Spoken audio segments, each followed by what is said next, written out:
Over the years, DC has remained in the top percentile of sex trafficking reports in the U.S.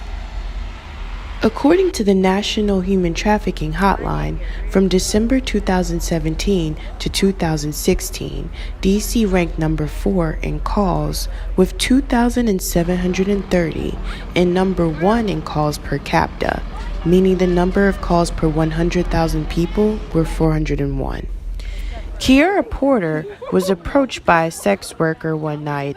She suggested she change into her heels and head for the track. Wanted me to walk with her to find a cab. So we were waiting on her cab, and then all of a sudden she was like let's go do something else, let's hang out. And I was like, okay, what do you want to do? And she was like, let's go to the track. And I was like, I don't really know what that is, but I'll see. And then she was like, no, just get in the cab with me, ride, you want to make money, right? And I was like, I don't know what you're talking about, and she was like, no, just come to the track, you're really pretty, you'll make a lot of money, and they'll want you. Although last year's Find Our Girls movement sparked great feedback and promise for change, the topic has vanished just as sudden as it appeared. But sex trafficking is still happening in our nation's capital.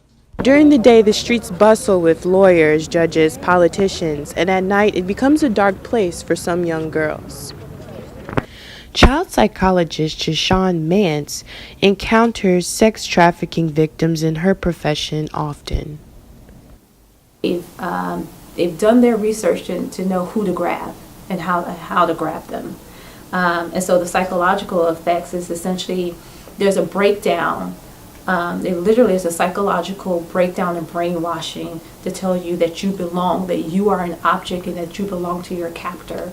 And so the psychological process is kind of like the undoing of all of that trauma, the undoing of all of the fear that was instilled into the person.